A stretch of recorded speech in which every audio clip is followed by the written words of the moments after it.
Tonight at 6, 2 high-profile deaths, 2 major changes on the table for Aurora.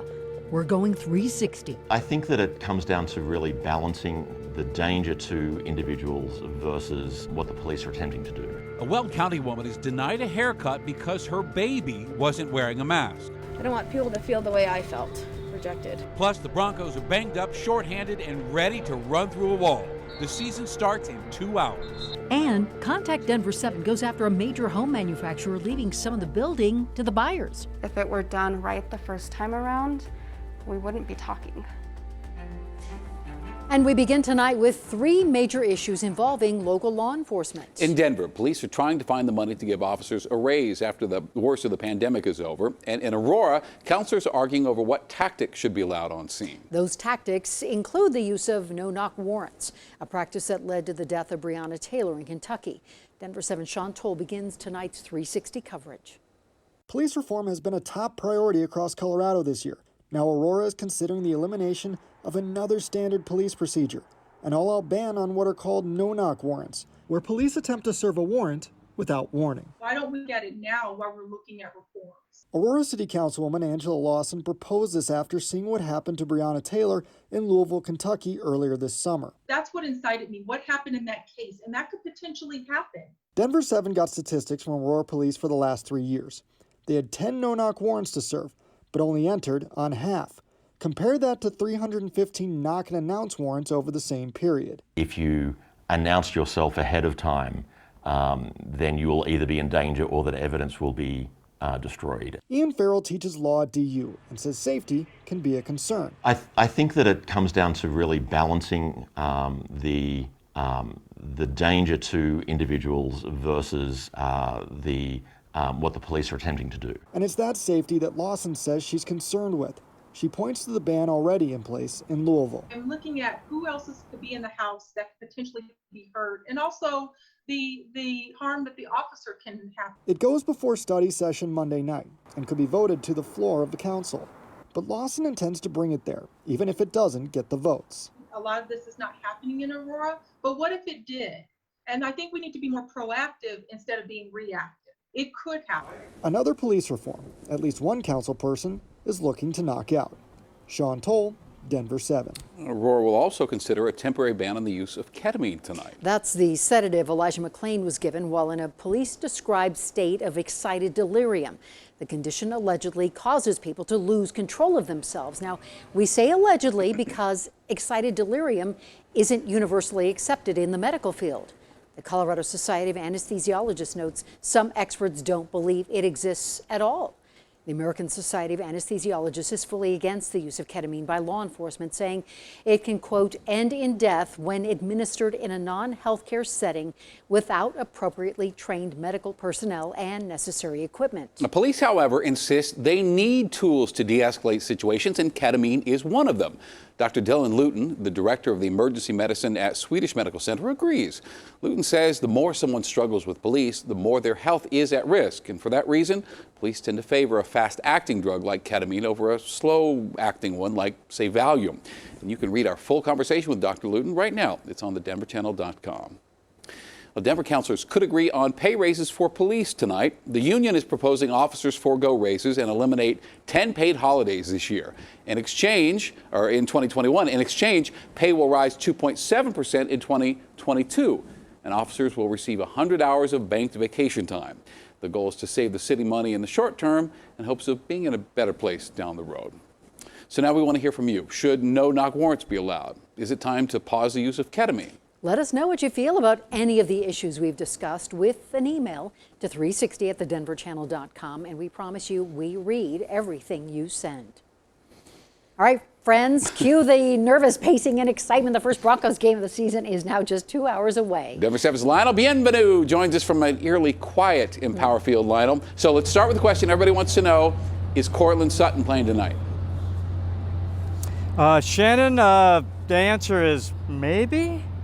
I wish I could be more specific, but he's questionable with an extremely painful sprained shoulder. If he can do this before the game, he has a chance to play. If he can do this and catch a football in pregame warm-ups, he's got a chance. So we'll find out at game time, but he's going to be limited. So really, this whole thing is the great unknown. Nobody knows what's going to happen. We've only seen practice in the last month. Practice, that's it. There have been no preseason games, no real scrimmages with tackling, none of that. We do know that Drew Lock and the offense have the potential to be very explosive, but they're under a new system, new coordinator, no OTAs, no minicamps, and they're young. Vic Fangio told us with all these limitations, maybe just keeping it simple and basic is the way to go early on. Obviously, we all wish we had more time, had some preseason games, but at sometimes you got to be a short order cook, and that's what we got to be here, and maybe do a little Chef Boyardee instead of the homemade stuff. But we'll be ready to go. I feel good about what we'll put out there. Whoa, we got some Chef Boyardee tonight. SpaghettiOs for all. It's going to be great. Keep it simple and basic. Yeah. All right, we'll be back later in the show, guys, with Broncos Insider Troy Rank, tell you exactly what to look for tonight and a prediction on the game. So we'll see you later on. All right, Lionel, thanks for that. New developments tonight in the ongoing war between Secretary of State Jenna Griswold and the U.S. Postal Service. In a court filing submitted over the weekend, USPS revealed it had already mailed these flyers to 75% of the homes in Colorado. This after Griswold sued and a judge ordered them to stop sending them out.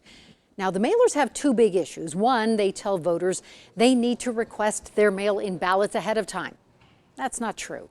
Two, they tell voters to mail in their ballot 7 days before the election. Well, in Colorado, the recommendation is to send in your ballot 8 days in advance, and there's a big reason why.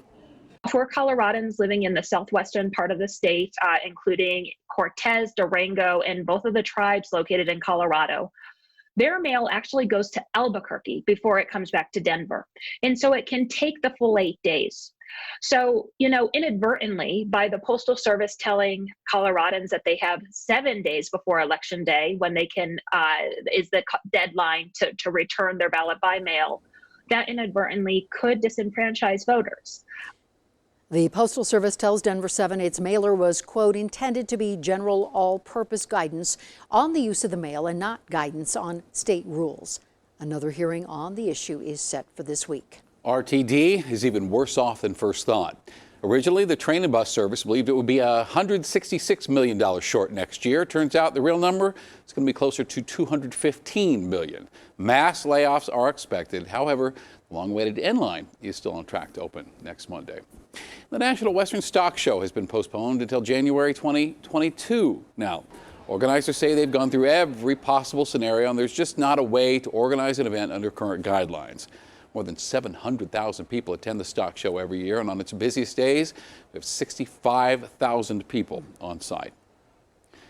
Colorado kind of off to a bad start this week on the coronavirus. 375 new cases confirmed today, 415 cases reported Sunday. Meanwhile, 308 cases have now been confirmed at CU Boulder.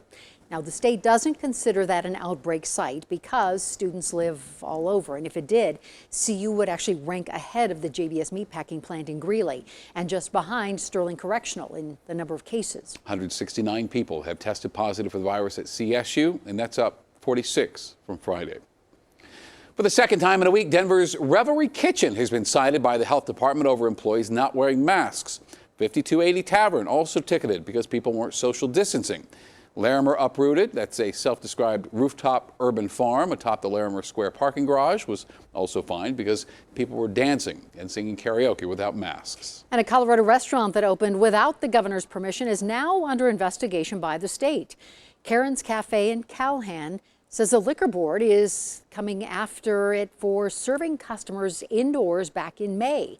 The state would not go into detail as to what the punishment might look like, but does tell Denver7 there is current action pending against Karen's. A Weld County mom says she was denied a haircut because she brought her baby along. The salon didn't mind the kid. They cared that he wasn't wearing a mask. Denver7's Liz Gilardi has the story.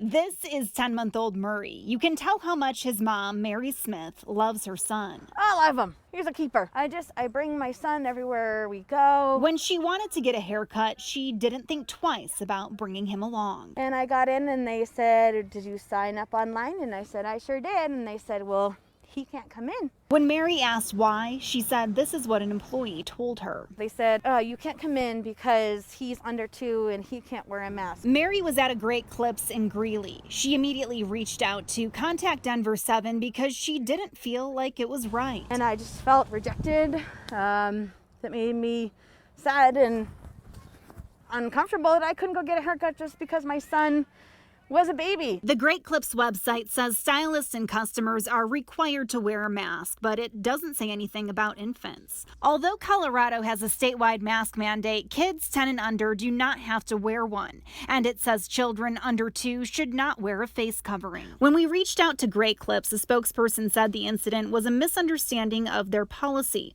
calling it unfortunate and disappointing.